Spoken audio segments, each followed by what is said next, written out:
Hi. Today we'll continue with the next topic on contraceptive device. But here now we are going to discuss about something called as sterilization. This word sterilization here refers to a technique, a kind of surgery that is done to prevent pregnancy. This is done both in male and female. Either male or female can go for this particular technique. So instead of saying it as a device, it is a technique. And this is also called as terminal method of contraception. And here, permanent sterility will be obtained because of certain surgical method. That's why it is called as sterilization technique. Either you can call it as sterilization or you can call it as terminal method of contraception. There are two types of such surgeries. One is called tubectomy, that is in female, and vasectomy in case of male. First, let's see what is tubectomy. Tubectomy here refers to, tomy refers to cutting. Tubectomy means cutting of fallopian tube and then the ends will be ligated. So tubectomy is a kind of surgery, okay, where the fallopian tube will be cut and both the ends of the tube will be ligated. And this will prevent the entry of ovum into the uterus. So ovulation takes place, but ovum will not be able to enter into the uterus, and thus there is no fertilization of the ovum and no pregnancy. And this particular operation is done through vaginal orifice in the postpartum period. Postpartum period means after the birth of a child. During other periods, it is done by abdominal incision. So somebody can go for tubectomy after the birth of first or second child, and if it happens, then the operation will be done through the vaginal orifice. And if somebody plans later on that they have to go for they want to go for tubectomy, in that case it will be done by abdominal incision. Tubectomy is done usually within few minutes by using a laparoscope. So it's a laparoscopic surgery. In case somebody want to they want to have a child after few years, and then this particular process can be reversed, and the process is called as recanalization of fallopian tube, and it is done by using plastic tube, and one more surgical procedure is needed. As I said in the beginning, during tubectomy, this is the fallopian tube. Just recall the structure of female reproductive system, where there is a uterus, then there is a fallopian tube, and then the ovary. So these finger-like projections are called as fimbriae. Then it leads to cervix. The neck of uterus is called as cervix. Then it leads to vagina. Now here, what do they do in tubectomy is this fallopian tube will be cut. Tomy, I said, sectioning, cutting. So it will be cut, and these ends are ligated. They are folded and then they'll be tied. So because of this, what happens, the ovum that is released here during ovulation might travel up to this, but it won't be able to come to the uterine cavity, nor to this area, because this is where actually fertilization takes place. So egg won't be able to come here, so no fertilization is going to occur since both the fallopian tubes are cut and tied. So this is because ovum is not going to be released to the uterine cavity at all, so this gives almost 99.9% success rate of contraception. And here, so this is what I already said in my previous slide itself. It is cut and tied.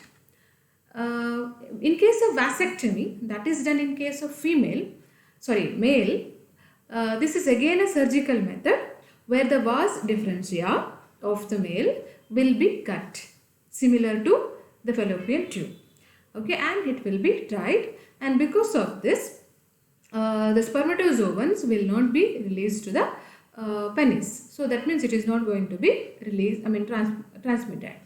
And that means the semen will not contain any spermatozoa. Since there is no spermatozoa in the semen, no chance of fertilization. Okay, so in tubectomy, ova is prevented, and in case of vasectomy, the spermatozoa is prevented. Tubectomy is called as tubectomy because it is the sectioning of the cutting of fallopian tube. Vasectomy is called as vasectomy because tomy, again sectioning of vas differentia, okay, or vasa differentia. This is actually the passage through which the spermatozoans are passed through to the passed from testis towards the penis. And here it will be generally done by local anesthesia, and there are actually two types of vasectomy. One is conventional vasectomy, the other one is no scalpel vasectomy. Nowadays no scalpel vasectomy is more preferred one. Once again, similar to tubectomy, recanalization of vas deferens can be done, and that can be done with the plastic tube. In case of conventional vasectomy, one or two small cuts are made in the skin of the scrotum to reach the vas deferens, and through this vas deferens is cut and a small piece may be removed if necessary, so that there will be a short gap between the two ends. So then they'll seal the other end of these cut ends so that there is no release of spermatozoans. So then in case needed, then it will be like reversed, and again scrotal cuts will be closed with the dissolvable stitches and allowed to close. Sometimes there will be stitched, the scrotal incision that was made will be stitched using dissolvable stitches. Sometimes it is left as it is so that it gets closed by itself. So both can be done depending upon the age of the person who is going for the vasectomy or his health conditions.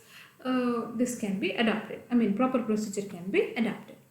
In case of no scalpel vasectomy, what they do is that the urologist will feel for the vas under the skin of the scrotum and holds it using a small clamp, and then a small tight hole will be made in the skin and stretched open so the vas deferens can be gently lifted out. It is then cut and tied or sealed and put back in the place. So here they are not going to make larger incisions. So just by lifting the vas deferens, okay, and making a small incision, vas deferens will be cut and then it will be ligated. Vasectomy, it is effective and a permanent way. So again, chances of success is 99.9%. So the vasectomy is actually easier and less expensive than female sterilization methods. Disadvantage is that it doesn't protect against sexually transmitted diseases or infections, and in certain cases reversal might be difficult. It is possible by using reverse surgery, but in rare cases reversal might be slightly difficult. And there were certain long-term issues like fluid buildup in the testicles and chronic pain. But these are not seen in all the people who undergo vasectomy, case dependent. Some people might show some slight chronic pains, sometimes a fluid might also build up in the testicle.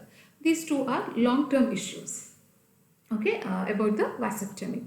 Now when we talk about generalized tubectomy and vasectomy, most of the times couples go for vasectomy, the most preferred ones, because as I said, it is less time consuming one, and can just go in the morning and get vasectomy done, and then he can return home in a day itself. So there is no need of hospitalization, and it is less expensive too. Whereas tubectomy is time consuming one. There are no scalpel methods. So either it is through vaginal orifice or through the abdominal incision, the operation will be done. So proper rest might be needed in case of tubectomy. So most preferred one is the vasectomy. But both tubectomy and vasectomy are highly effective ones, and they are considered as permanent method of contraceptions. It is called as permanent method because unless you go for recanalization, chances of reconnecting tube is very less. That's why I said 99.9% success. 0.1 to 0.0, 0.01 to 0.1 cases are seen where tubectomy got reversed by itself naturally. There might be some errors in operation. Okay, otherwise this is highly effective type of contraception. But disadvantage is that it doesn't protect one from sexually transmitted infections. Okay, so that's all about the sterilization. So in this class we have discussed about what is sterilization, why it is called so, and what is tubectomy as well as vasectomy. Tubectomy is sterilization technique in female, vasectomy is sterilization technique in case of male, and these are the references for today's class. Thank you.